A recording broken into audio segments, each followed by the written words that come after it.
차은희의 클라우드 클리닉, AWS 테크 에반젤리스트인 윤석찬님과 함께합니다.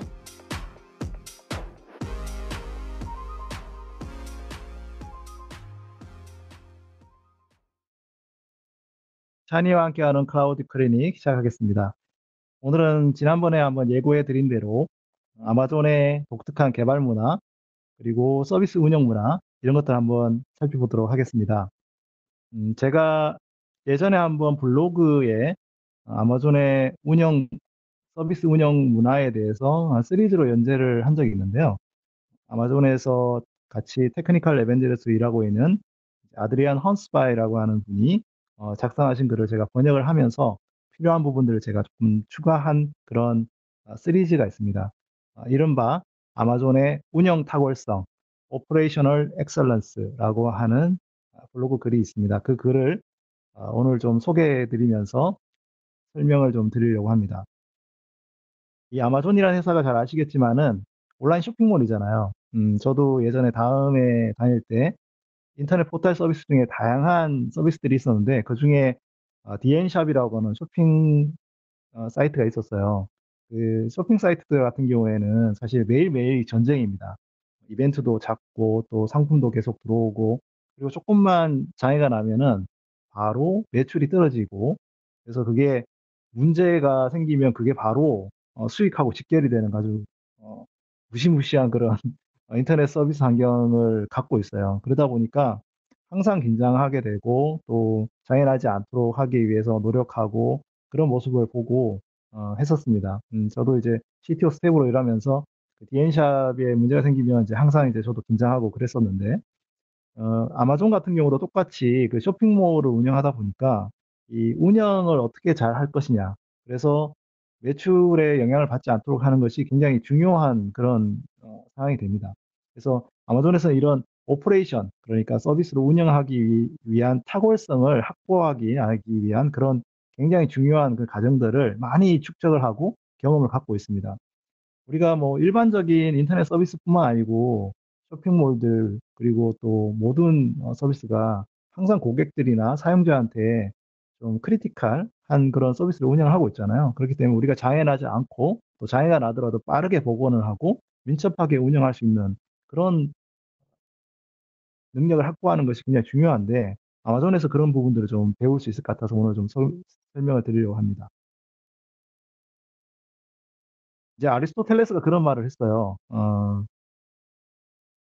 우리가 이제 늘 반복을 하는데, 그 반복을 하는 거에서 어떤 탁월하게 한다고 하는 것은 그냥 이렇게 우리가 행동하는 것이 아니라 그 습관으로 이렇게 자기한테 접목이 되어야만이 그것이 이제 항상 이렇게 능동적으로, 그리고 이제 뭐 부지불식간에 이렇게 나온다는 거예요. 그러니까 우리가 뭘 잘한다는 것은 실제로 습관이 잘 들어야만 된다는 가 되겠죠. 그래서 우리가 그 습관이 들려면은 사실 어떤 도구도 필요하고, 그다음에 또 사람들한테 그 일하는 프로세스도 필요하고, 그렇지만은 그 회사가 갖고 있는 문화도 굉장히 중요합니다. 그 문화가 그 습관을 들이기 위한 어떤 문화를 갖고 있느냐, 이런 것들이 굉장히 중요하죠. 그래서 그게 이제 우리가 운영 탁월성을 얘기할 때 아마존에서는 고객 중심 문화, 그리고 이제 그거를 뒷받침해주는 도구들, 그리고 그 도구들을 좀 더 원활하게 활용하면서 일이 돌아갈 수 있도록 해주는 프로세스, 메커니즘, 이 세 가지가 굉장히 크게 중요하다고 저희가 생각을 합니다. 그래서 운영 탁월성에서 이러한 고객 문화를 먼저 살펴보도록 할 텐데요. 이 아마존이라는 회사가 잘 아시겠지만 처음부터 이 고객 중심 회사로 사명을 만들고 전 세계에서 가장 고객들한테 필요한 어떤 기능들과 서비스를 발명을 하고 장기적 관점에서 고객들을 위한 기능들을 만들겠다. 이것이 바로 이제 아마존이 갖고 있는 큰 사명이죠. 그래서 아마존이 이제 초기에도 이 운영 탁월성을 초기부터 확보한 건 아니었어요. 그 아마존 같은 경우에도 이제 초창기에는 아마존닷컴 서점 운영할 때 시스템은 굉장히 간단하게 만들어져 있습니다. 뭐 우리가 흔히 옛날에 시스템이라고 해봐야 데이터베이스가 있고, 웹 서버가 있고, 그리고 앞에 이제 브라우저로 이제 접속할 수 있도록 해주는 그냥 투 티어 시스템. 그리고 이제 중간에 필요하다면 이제 와스 같은 걸 넣어서 3티어로 만드는 것이 이제 아주 기본적인 시스템이었죠. 그래서 모든 기능들을 여기다 다 집어넣어 가지고 만드는 것이 우리가 이제 지금으로 말하면 이제 모노리식 아키텍처라고 하죠. 그러면 이제 이 모노리식 아키텍처의 문제는 서비스가 점점 커지고 개발자들이 많아지고 기능이 점점 많아지면 많아질수록 하나의 그 소스 코드와 또 하나의 애플리케이션 단일한 배포 시스템을 갖게 된다는 거예요. 그러면 뭔가 새로운 기능을 추가할 때마다 시간이 굉장히 많이 걸리고, 그리고 다른 개발자가 하는 동안에 피처 업데이트 하는 동안에 기다려야 되고, 또 배포하는 기간도 점점 많이 걸려서 고객이 원하는, 그러니까 고객 중심의 문화를 갖고 있는 아마존인데도 불구하고 고객이 원하는 그런 기능들을 빨리빨리 배포하지 못하는 그런 상황이 이제 생기게 된 거죠. 특히 이제 장애가 났을 때 이 문제가 더 크게 생깁니다. 문제가 장애가 났는데 그것들을 어떤 단일한 지점, 싱글 페일러 포인트 오브 페일러라고 해서 어떤 단일 지점에 이제 장애가 나게 되면 전체 서비스가 이게 다운이 되고, 그러면 매출에 큰 영향을 받게 된 거예요. 그래서 2004년도에 아마존 같은 경우에 이제 DB에 버그가 생겨서 12시간 동안 장애가 났는데, 그때가 이제 마침 크리스마스 시즌이다 보니까 매출에 큰 타격이 있었어요. DB가 이제 장애가 있었던 거죠.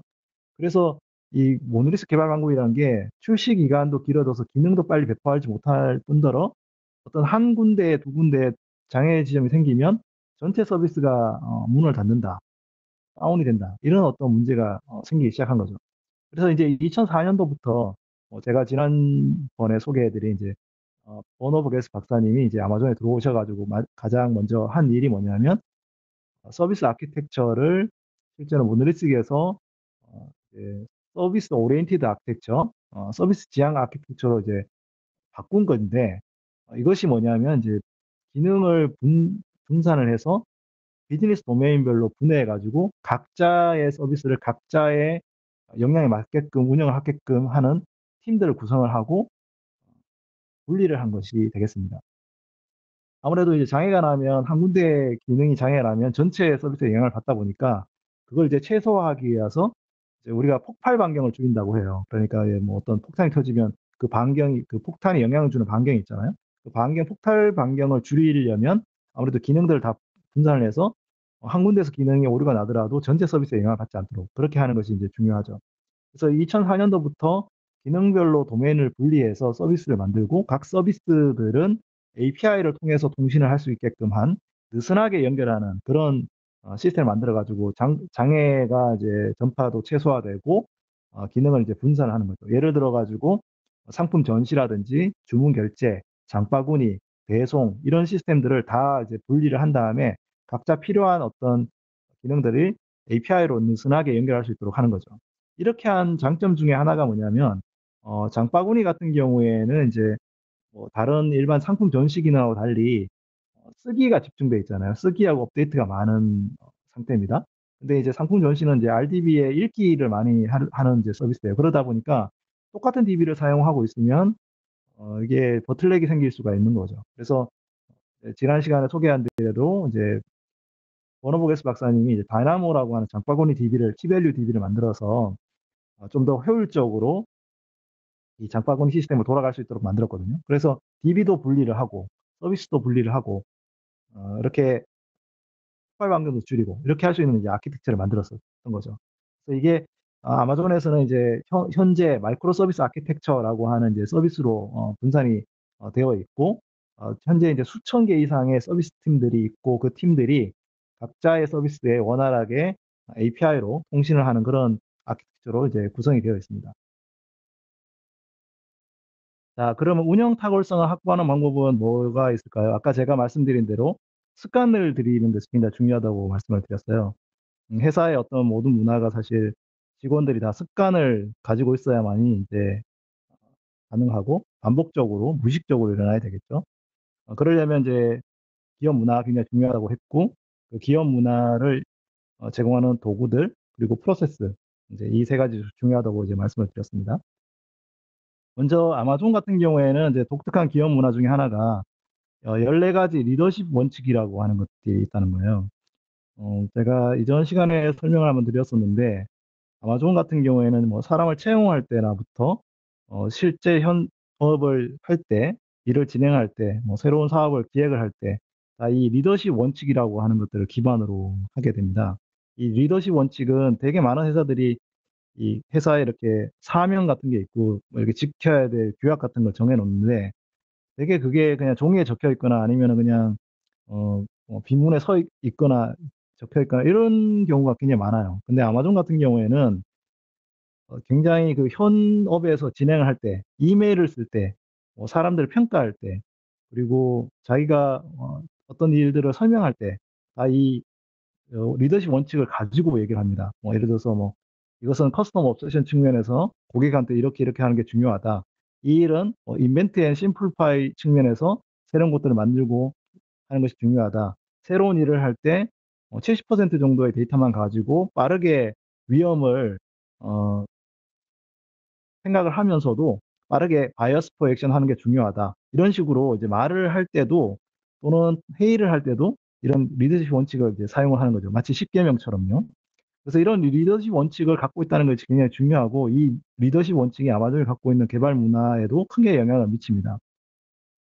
네, 가장 제 대표적인 리더십 원칙의 두 가지 문화가 바로 커스텀 obsession. 예, 그러니까 고객의 관점에서 거꾸로 일을 하고 고객의 신뢰를 얻기 위해서 노력하고 하는 것들이 이제 중요하다고 하는 리더십 원칙하고 또 insist on the high standard. 가장 높은 기준에 맞춰 가지고 일을 한다. 그리고 운영 탁월성을 갖겠다고 하는 것은 고객들한테 가장 높은 수준으로 이것으로는 안 돼. 조금 더 높은 목표를 가지고 계속적으로 목표를 높여가는 그런 것들을 통해 가지고 이제 탁월성을 확보하는 것이 중요하잖아요. 그래서 고객 중심 높은 수준의 기준을 갖는 것.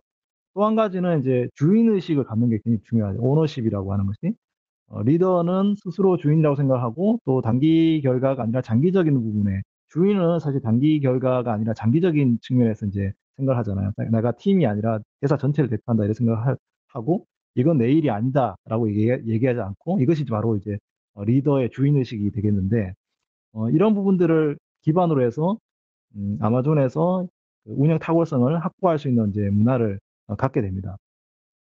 특히 그 우리가 엔지니어링 영역에서 고객들한테 최우선으로 삼는 것을 생각하는 것이 바로 아마존에서 이 프라이휠이라고 하는 것을 만드는 거거든요. 이 프라이휠이라고 하는 것은 이제 마치 전동 기구에서 이렇게 바퀴를 한번 밟으면 이게 자전거가 막 그냥 굴러가듯이 선순환 구조를 만드는 거예요.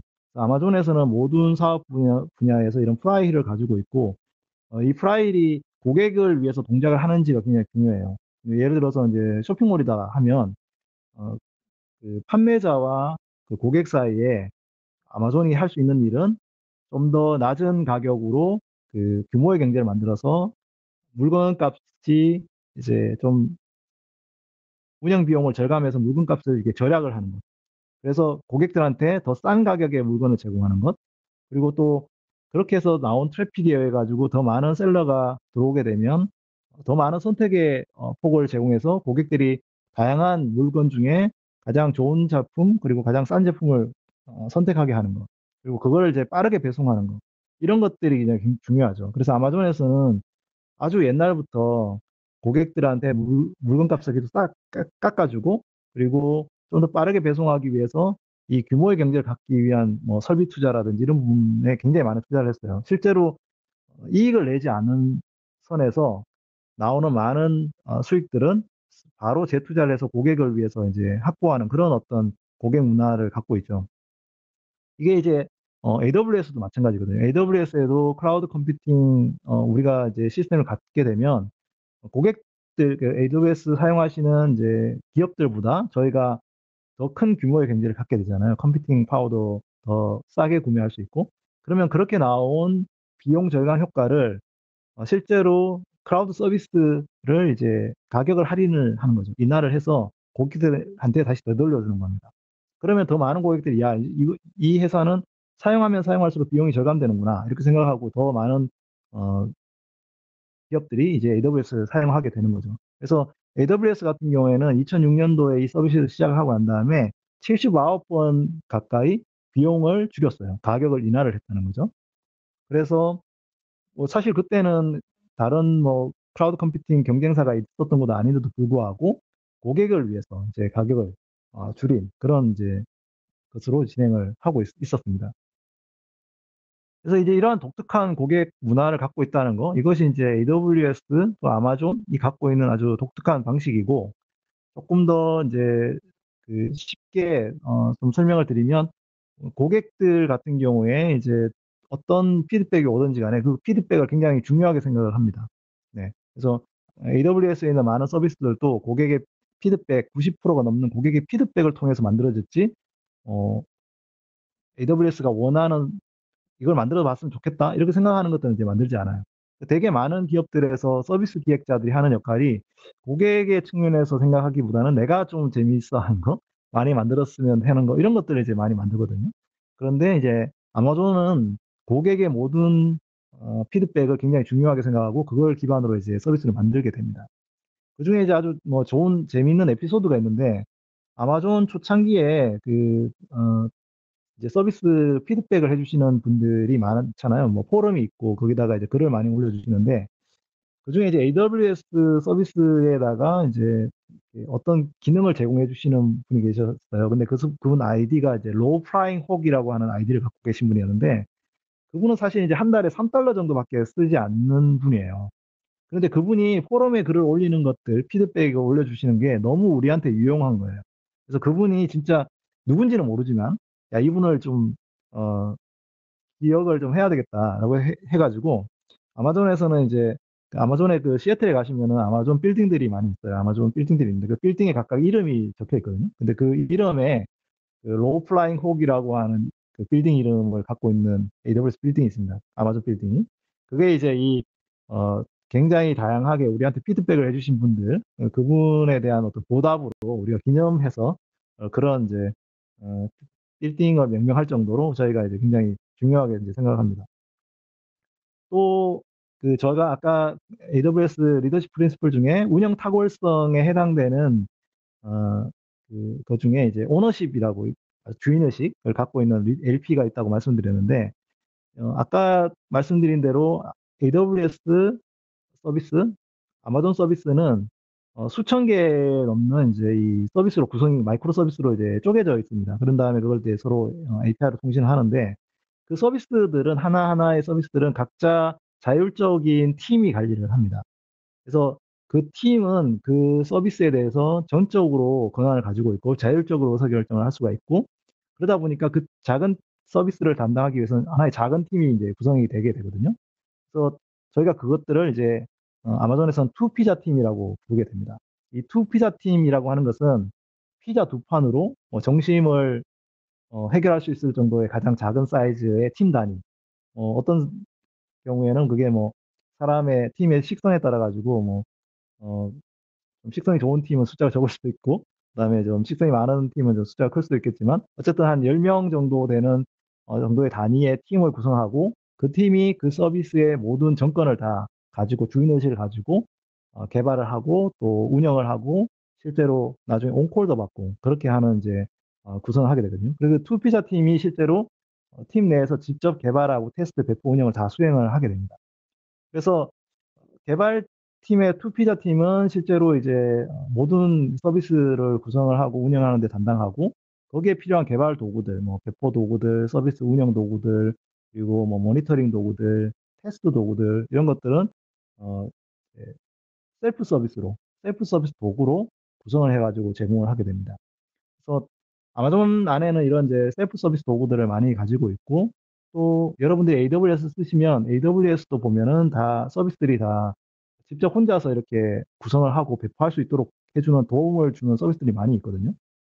아마존에 특히 이제 AWS 코드 시리즈 같은 경우에 코드 빌드, 코드 디플로이, 뭐 코드 파이프라인 이런 서비스들이 있는데 이런 서비스들이 다 이제 아마존의 그 개발 도구들에서 이제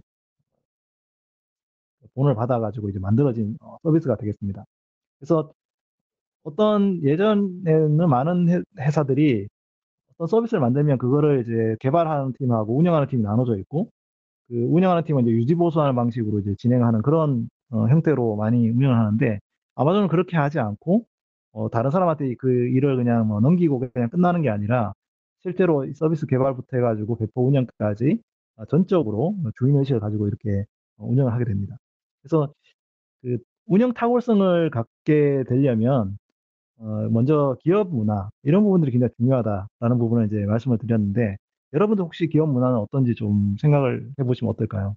그래서 어, 아마존이 갖고 있는 리더십 프린시플 그중에 이제 운영 탁월성 갖기 위해서 먼저 고객의 관점에서 생각한다는 거 그리고 운영의 어떤 목표를 어디에 달성했으면 거기에 만족하지 않고 계속적으로 이제 높은 기준을 만들고 높은 표준을 만들어 가지고 달성하도록 노력한다는 거. 그리고 이제 각 서비스 팀들이 각자 자율적인 의사결정을 해서 본인들의 뭐 개발 그 도구들, 개발 스펙들, 개발 프레임워크들, 그리고 뭐 그것들을 이제 운영하는 방법들을 다 어, 주인 의식을 가지고 결정한다는 거. 이런 것들이 이제 아마존에서 가지고 있는 개발 문화에 녹아져 있는 독특한 문화라고 이제 볼 수가 있겠습니다.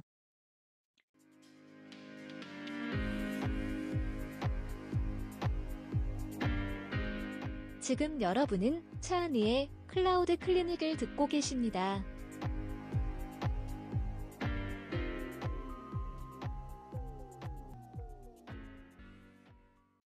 그러면 이제 이런 그 고객 중심의 문화를 기반으로 해가지고 그 어떤 개발 도구들이 있는지 그것들을 좀 살펴보고 어떤 식으로 개발 도구가 제공이 되고 있는지 그것들을 먼저 살펴봐야 될 것 같습니다. 왜냐하면 이제 많은 분들이 제가 팀들이 엄청나게 수천 개가 있고 그 팀들이 자율적으로 개발을 한다고 하면 그 개발 도구들을 갖고 갖는 것이 굉장히 중요하다고 생각이 들거든요. 그래서 그 아마존 초기에는 테스트 자동화라든지 구성, 배포, 모니터링, 예측 이런 것들을 하는데 그 한 팀에다가 이제 한 팀에서 그것들을 다 관리를 하고 그것들을 위해서 이제 운영을 했었다고 이제 말씀을 드렸잖아요. 그래서 그러다 보니까 실제로 어떤 문제가 생길 때마다 이제 그것들을 해결하기 위해서는 전체 모놀리틱 아키텍처에 있는 그 서버에 그각 팀들이 원하는 개발자들이 자기가 하려고 하는 동작들을 다 거기다가 올려놓고 작업을 했었어요. 그러다 보니까 이제 커맨드 라인 도구들을 서버에다가 직접 올려놓고 필요한 작업들을 이제 하는 거죠. 예를 들어서 뭐 주문 결제를 어, 모아가지고 테스트하는 작업이다. 그러면 그거에 해당되는 커맨드 라인 모드를 만들어가지고 올리는 거죠. 그런 다음에 작업을 하고 또 이제 다른 코드를 이제 업데이트를 했다고 하면 그 코드가 다른 사람하고 이제 충돌되지 않도록 이렇게 패치하고 작업하는 것들이 이제 필요하고 그런 것들을 이제 뭐 주중에 일을 하고 금요일이나 이렇게 작업을 해가지고 이제 그 다음 주에 배포하고 그러면 기능을 배포하는 텀이 항상 이제 한 주씩 이렇게 늦춰지는 그런 상황이 이제 되게 됩니다. 그래서 이런 것들을 이제 구성하기 위해서 하나의 이제 중앙팀이 있었고 그 중앙팀이 그 전체적인 것을 관리해 주는 팀이 있었어요. 그걸 이제 아마존에서 예전에 이제 휴스턴 팀이라고 불렀어요. 그러니까 이제 되게 옛날에 우리가 우주선을 나사에서 우주선을 쏘면 우주선에서 항상 문제가 생길 때 휴스턴 이렇게 부르잖아요. 그러니까 중앙 전단 팀을 불러가지고 이제 작업을 했고 또 그런 빌드 배포 작업들도 다 이제 어, 서버에 올려가지고 그리고 이제 그걸 또 여러 팀들이 관리를 하다 보니까 하나의 그 네트워크 파일 시스템 NFS 서버에다 놓고 관리를 하는 거였죠.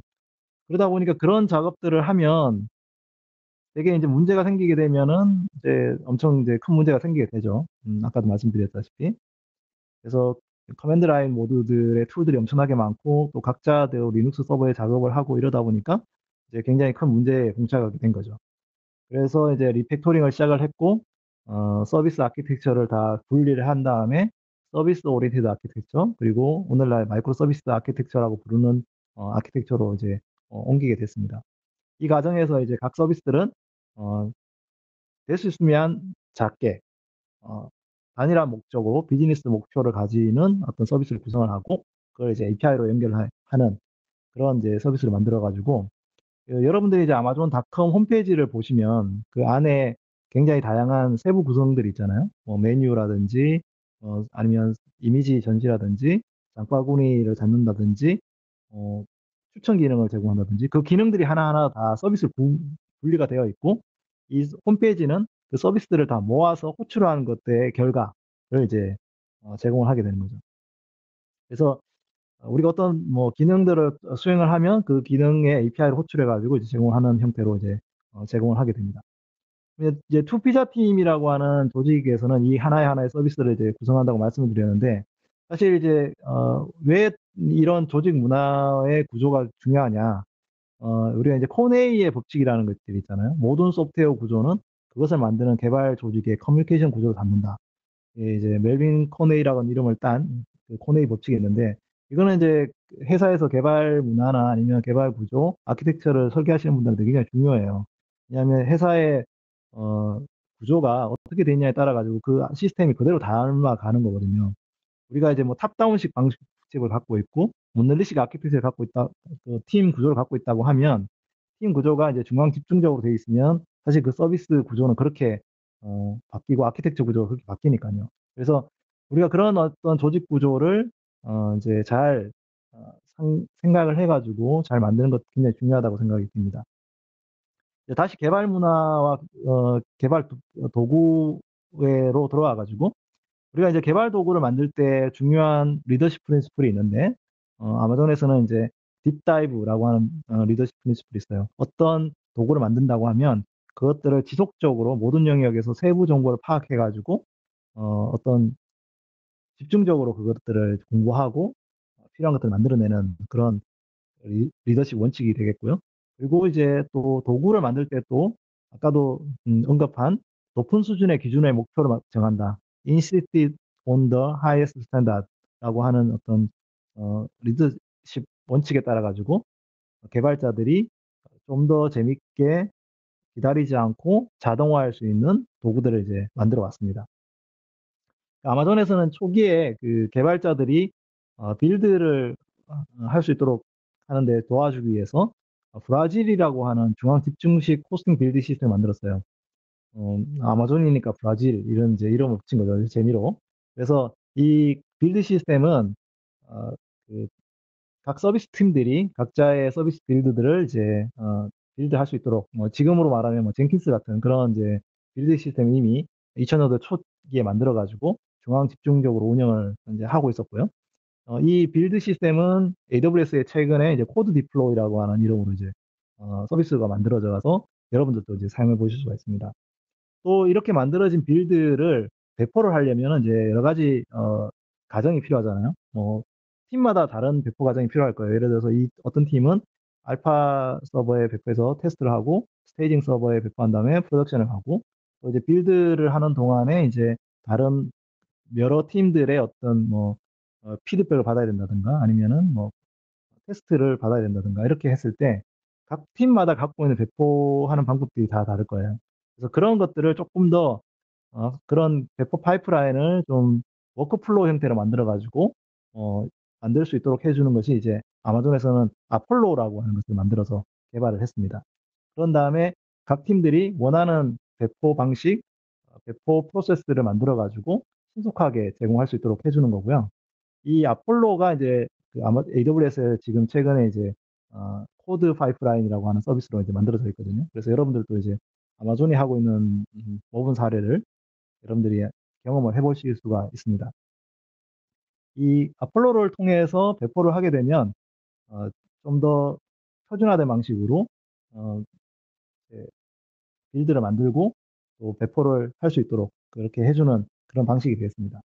그래서 이제 우리가 원하는 배포 방식에 따라 가지고 이렇게 시각적으로 워크플로우를 만들고 패키지부터 해서 알파, 베타, 그다음에 프로덕션 이렇게 넘어갈 수 있도록 그렇게 하는 과정, 그리고 중간중간에 어프로브 과정 이런 것들을 시각적으로 이렇게 만들어서 볼 수가 있던 그런 장점이 있습니다. 그렇게 하면 좀 더 쉽게 그렇게 만들어진 템플릿을 이제 재활용을 하기도 하고 다른 팀에서 사용하기도 하고 그렇게 하게 됩니다. 이런 어떤 전사 도구 적용을 만드는 것들 굉장히 중요한 거죠. 브라질이라든지 아폴로 이런 것들을 만들어 가지고 배포 주기를 좀 더 빠르게 하고 고객들한테 좀 더 기능을 민첩하게 제공을 해주고 이렇게 하는 것들이 굉장히 중요해졌고요. 뭐 2014년도에만 아마존 같은 경우에는 뭐 수천여 개 마이크로 서비스 팀이 이 서비스를 만들고 있고 연간 5천만 회 이상의 배포를 진행을 했었고요. 2019년도에는 아마존 전체에서 연간 수억 회 이상의 배포를 하는 걸로 이제 성장이 되어 있습니다. 그러니까 얼마나 빠르게 만들어서 배포를 민첩하게 하느냐가 고객에게 주는 어떤 경험, 그리고 시장의 변화에 빠르게 움직일 수 있는 그런 능력을 제공해 준다는 측면에서 굉장히 중요하다고 생각이 듭니다. 그래서 여러분들이 만약에 어떤 개발 도구를 만들어서 그걸 일관성 있게 표준화하고 다른 팀들한테 제공해서 어, 잘 하려면 어떻게 해야 될까요? 근데 그러려면은 여러 가지 몇 가지 이제 그것들을 이렇게 잘 동작하게 해주는 메커니즘이 필요하거든요. 아마존에서는 그런 메커니즘들이 있고 여러분들이 이제 그것들을 배울 수 있는 몇 가지 그 어, 장점들을 제가 이제 소개를 해드리려고 하는데 가장 먼저는 아마존에서는 이제 그런 개발 도구들을 교육받을 수 있는 굉장히 많은 교육이랑 부트캠프를 제공을 해주고 있어요. 이건 뭐 어떤 경우는 이제 강제적으로 하고 어떤 경우는 이제 자발적으로 합니다. 이런 학습 과정이 굉장히 필요하고요. 도구에 대한 설명 그리고 사용 방법에 대해서 영상을 만든다거나 교육 과정을 개설해서 제공해 주는 것 이거 굉장히 많이 하고 또 교육을 뭐 문서로서 실제로 만들고 그것들을 이제 위키 페이지로 공유를 하고 그런 식으로 이제 저장소가 있어서 그것들을 제공을 해줍니다. 그리고 그것들을 어, 사용하는 팀들이 필요한 피드백을 수집할 수 있는 도구들도 갖고 있어요. 그래서 이런 것들을 잘 활용하는 것이 이런 도구들을 이제 쉽게 어, 적용시켜서 팀들이 좀 더 쉽게 사용할 수 있도록 해주는 그런 거라고 생각하면 되겠습니다. 특히 중요한 것이 뭐냐면 우리가 어떤 것들을 만들어서 배포하고 그 도구들을 사용하게 할 때에는 가장 중요한 것이 그것들이 적용되는 때에 혜택이 나오게끔 할 수 있는 뭔가 중요한 어, 요소들에 대한 측정 요소들을 하나 만드는 매저 포인트가 있는 게 굉장히 중요해요. 그래서 우리가 이제 흔히 매트릭이라고 하는데 그 매트릭을 이제 중요하게 가지고 측정을 하는 것들이 굉장히 중요하고요. 그 조직에서 그 데이터를 측정하는 문화를 육성하는 것 굉장히 중요합니다. 그래서 여러분들이 어떤 모든 것들을 다 측정을 하고 그 측정된 값들을 좀 더 효율적으로 운용할 수 있도록 해주는 그런 부분들을 어, 개발 문화 안에 녹이는 것들이 굉장히 중요하다. 이 부분도 이제 꼭그 추가적으로 이제 말씀을 드리고 싶습니다. 그래서 다시 말씀드리면 아마존에 있는 이런 개발 도구 문화들 AWS에도 이제 많이 영감을 주었고 그것도 이제 코드 시리즈라고 해서 뭐 코드 커밋, 코드 빌드, 코드 디플로이, 코드 파이프라인 그리고 이제 뭐 모니터링 할 수 있는 클라우드 와치 이런 이제 서비스로도 이제 제공을 하고 있고 이런 것들을 이제 통합적으로 관리를 해서 팀 단위로 어, 배포를 빨리 할 수 있게끔 해주는 그런 데브옵스 도구가 AWS 코드스타라고 하는 통합 도구도 있거든요. 그래서 이 부분들도 여러분들 한번 나중에 꼭 참고해 보시면 좋겠다는 생각이 듭니다. 이 코드스타는 제가 따로 이 영상으로 만들어 놓은 동영상도 소개해 드릴 테니까 그 홈페이지에 들어오셔가지고 링크를 클릭을 해 보시면 코드스타도 이제 배우실 수가 있겠습니다.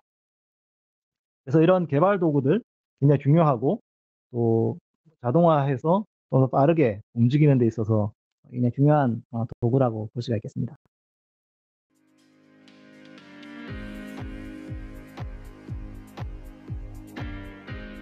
지금 여러분은 차은희의 클라우드 클리닉을 듣고 계십니다.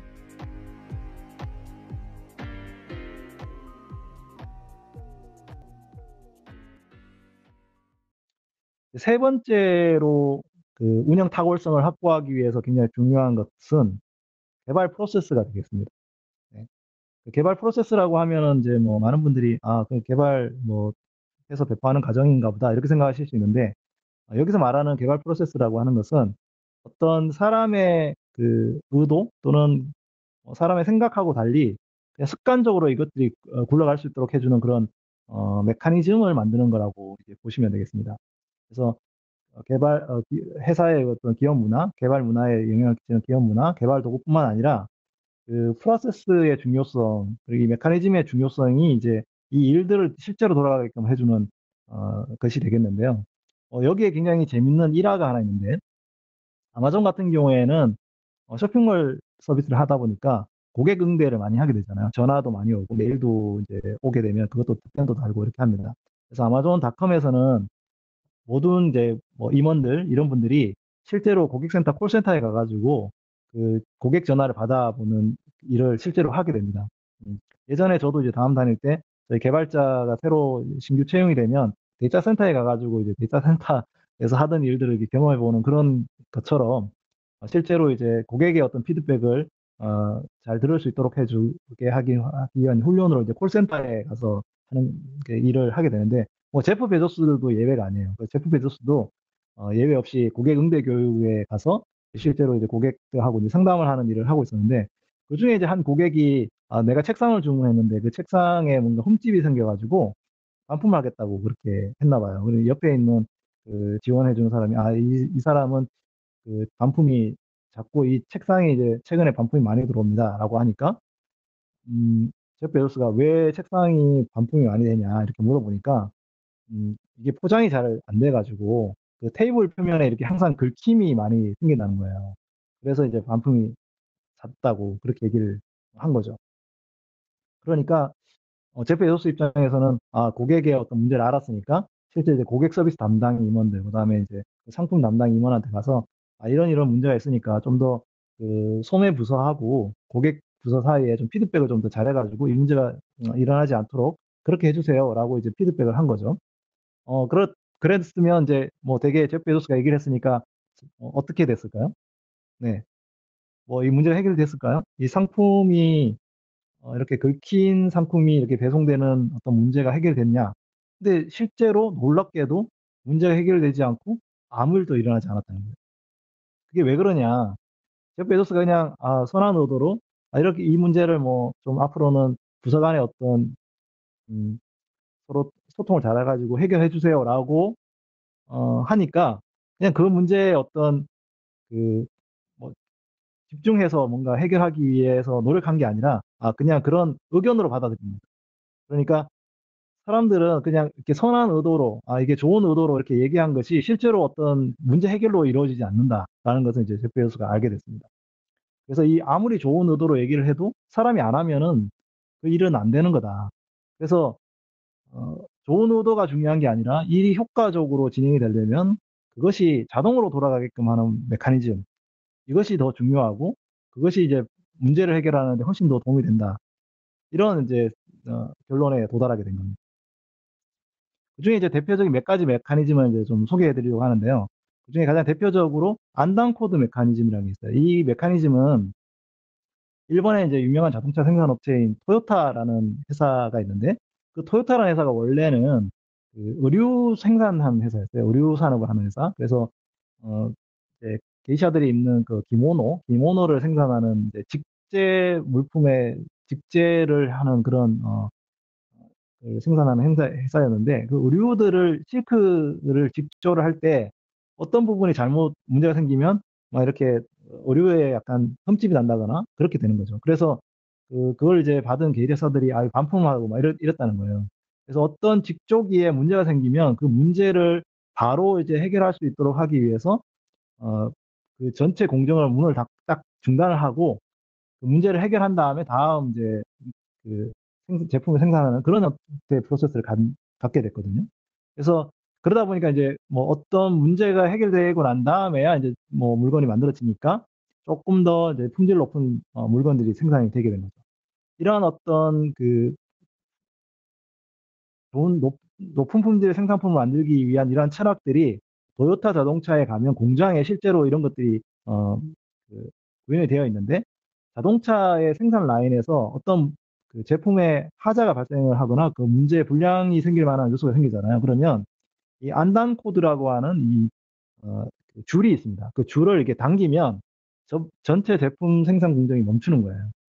이거는 이제 누구나 이걸 당길 수 있도록 해놓는 거죠.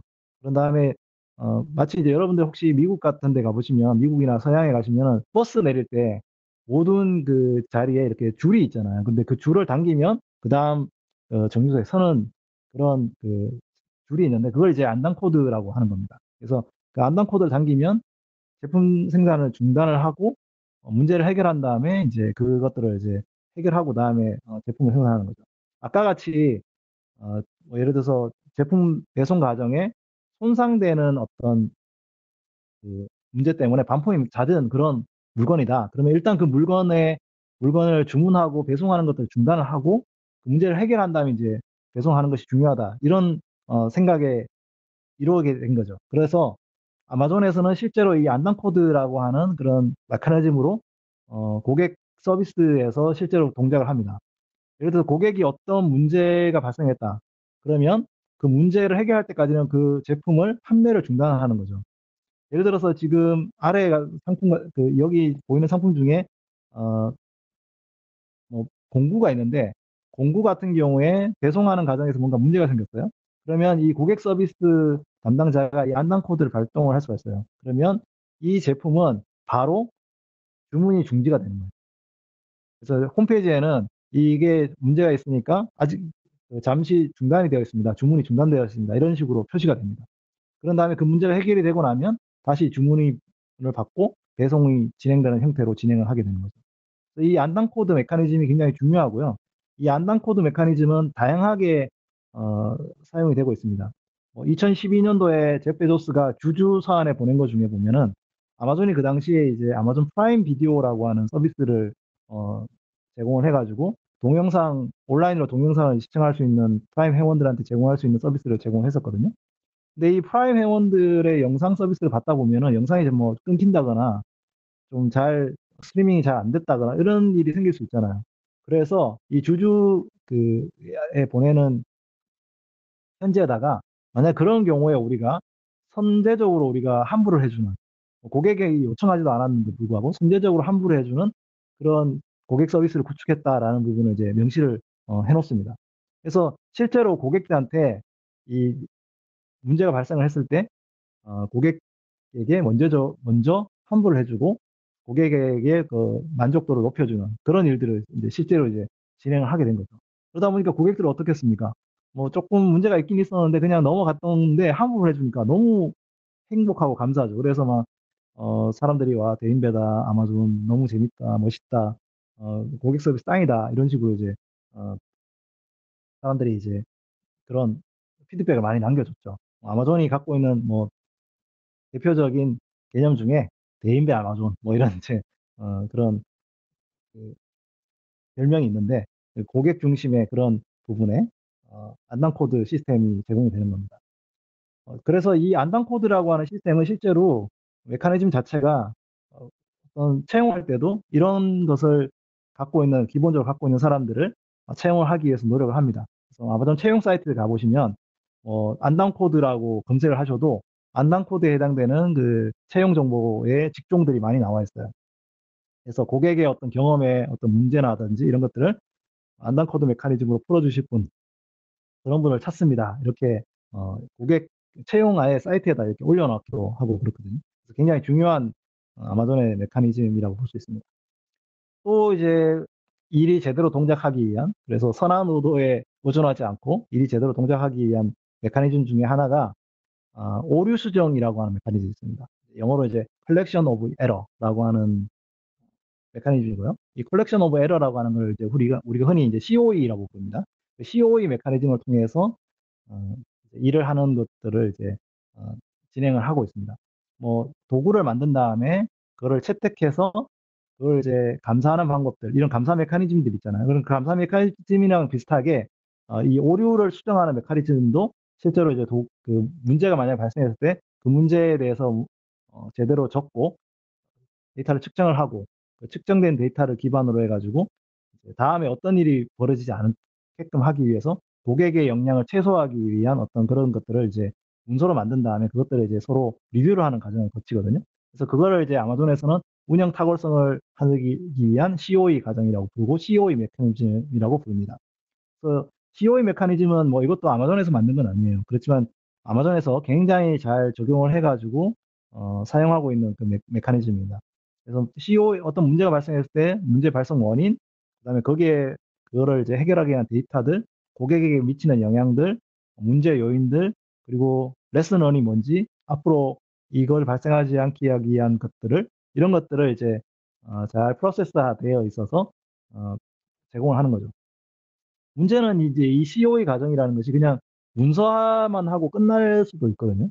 근데 이 COE를 문서하고 끝나는 경우가 많잖아요, 되게. 뭐, 많은 기업들도 포스트 모템이라 그래가지고, 이제 끝난 후에 어떤 해고라든지 이런 거 많이 하는데 아마존에서는 이 해고 COE 과정이 제대로 하기 위해서 새로운 재미있는 메커니즘을 갖고 있어요.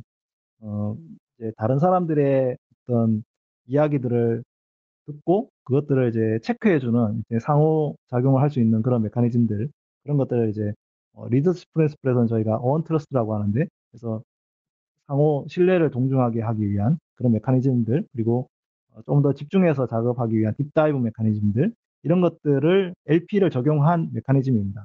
그 메커니즘 중에 하나가 바로 뭐 좀 듣기에 보면 좀 이상할 수도 있는데 그 COE로 만들어진 가정의 어떤 그 것들을 임원회의에서 발표를 하게 하는 거예요. 네. 뭐 그렇게 굉장히 무시무시하다 이렇게 생각하실 수 있잖아요. 근데 그게 아니라 모든 팀들이 그 COE 과정을 거치게 되고 그렇게 만들어진 것들을 일주일에 한 번 정도 뭐 개별 팀이 고위 경영진들한테 주간 운영 통계 검토회의라는 걸 하게 됩니다. 그때 이걸 통해서 이제 경영진들이 물어보고 이게 향후에 어떤 식으로 보완을 할 건지를 이제 체크하는 그런 메커니즘을 갖게 됩니다. 근데 이거를 이제 모든 서비스 팀이 하냐? 그렇지 않아요. 그 이제 재밌는 건 뭐냐면 제비뽑기를 해요. 네. 그래서 어떤 뭐 임원들이 있으면 그 밑에 이제 마이크로 서비스 팀들이 여러 개가 있을 거잖아요. 그게 이제 각 팀마다 COE 뭐 보고서를 뭐 있을 수도 있고 없을 수도 있는데 그걸 이제 만들어 놨다고 치면 그 팀들 이렇게 마치 제비뽑기처럼 이렇게 판을 돌려가지고 딱그 추첨돼 가지고 당첨되는 팀이 그 주에 임원들하고 미팅하는 겁니다. 네. 굉장히 재밌죠. 그러다 보니까 모든 팀들이 이걸 다 이제 준비를 잘하고 있어야 됩니다. 언제 내가 어떤 팀이 걸릴지 모르니까. 그래서 이렇게 함으로써 이제 많은 팀들이 이 COE 과정을 이제 어쩔 수 없이 습관적으로 잘하게 되는 거죠. 그러면 이제 뭐 그 실제 운영팀에 가면 그 고객 고위 임원들하고 같이 이제 만나서 그런 부분들을 이렇게 얘기하고 그것들을 이제 해결하고 이런 과정을 이제 거치게 됩니다. 이제 일이 어떤 선한 오도에 끝나는 게 아니라 실제로 이제 동작하게 만드는 그런 메커니즘이 되는 거죠. 자, 이렇게 만들어진 메커니즘들 그런 것들 실제로 한번 그냥 끝나고 또 끝나면 또 한번 고위 임원한테 한번 가서 좀 얘기 듣고 나오면 뭐 끝나냐? 그러면 이제 또 그게 제대로 동작하지 않겠잖아요. 그래서 그렇게 만들어진 어, 부분들을 이제 어떤 정책으로 이제 만들어지게 됩니다. 그래서 COE에서 만들어진 자주 일어나는 일들을 해결하기 위해서 회사 내에 어떤 정책 엔진, 그러니까 팔리시 엔진을 구축하게 되고요. 이 팔리시 엔진들이 이렇게 축적이 돼서 일종의 베스트 플렉스처럼 문서화되고 또 많은 팀들한테 가이드라인으로 이제 만들어지게 됩니다. 이러한 어떤 정책 대시보드가 COE 프로세스에서 굉장히 중요하고 또 뭐 회사 내 모든 그 가이드들이 이런 걸 통해서 축적된 걸 통해서 만들어지다 보니까 좀 더 그 똑같은 문제를 반복하지 않고 해결되는 그런 장점들이 있겠죠. 이 아마존에서는 이러한 이제 그 정책 엔진의 메커니즘들을 AWS에 있는 서비스에도 많이 적용을 해놨어요. 그래서 AWS에 보면은 AWS가 뭐 클라우드 자원들이 있는데 그 클라우드 자원들의 리소스를 검사하고 평가할 수 있는 AWS 컴피규라고 하는 서비스가 있고요. 그리고 AWS에서 이제 클라우드 이렇게 운영하다 보면 생기는 뭐 보안 이슈라든지 운영 이슈라든지 이런 다양한 이슈들 있잖아요.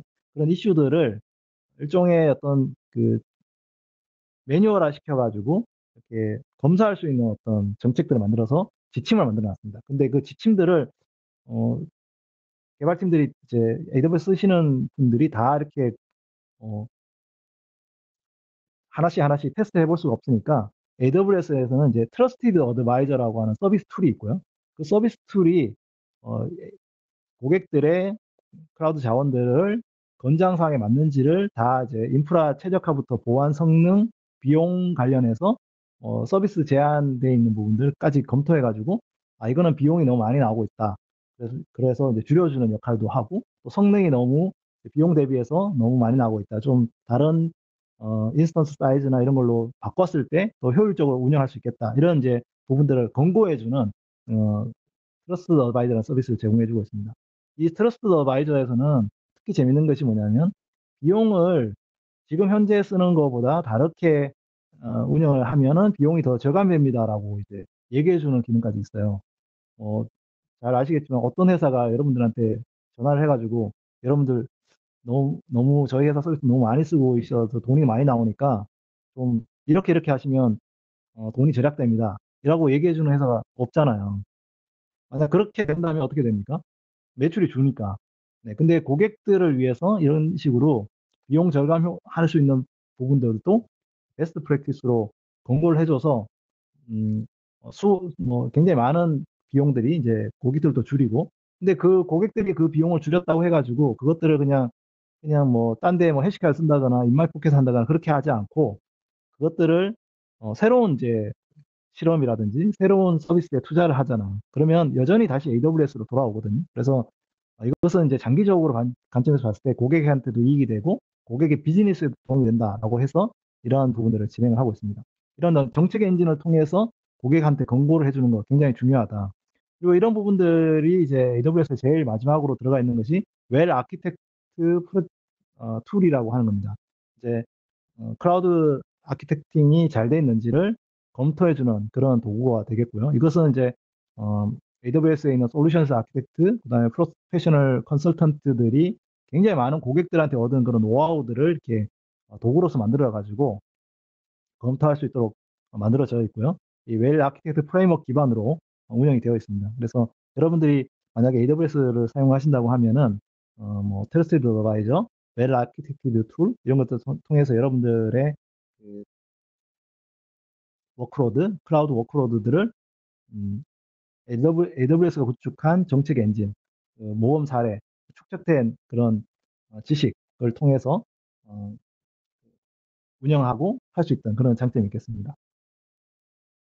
그래서 이제 오늘 이 시간에는 제가 아마존에서 운영 탁월성을 확보하기 위해서 이제 어떤 고객 중심 문화를 갖고 있는지, 또 개발 도구를 사용을 하는지, 그걸 운영해서 만들어서 대표에서 사용하고 있는지, 그리고 그것들을 실제로 이제 동작하기 위해서 회사 내 어떤 문화가 어떤 이제 프로세스를 갖고 있는지 이런 것들 이제 소개를 해드렸습니다. 그리고 이런 개발 문화가 여러분들이 사용하시고 있는 AWS에 어떻게 영향을 미쳤는지, 그리고 그것들을 여러분들의 뭐 회사나 이런 데서 적용을 할 때 어떤 부분을 좀 참고하시면 좋을지 이런 부분들을 이제 설명을 드렸거든요.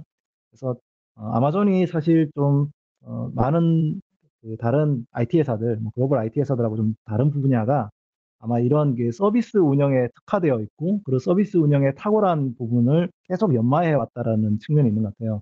그래서 여러분들 이제 가급적이면 아마존에서 배울 수 있는 부분을 배우셔서 여러분들 회사에도 한번 적용을 해보시고, 또 AWS에도 이런 부분들이 많이 적용이 돼 있으니까 AWS 서비스 이해하시는데도 이제 좀 도움이 되셨기를 바랍니다. 감사합니다.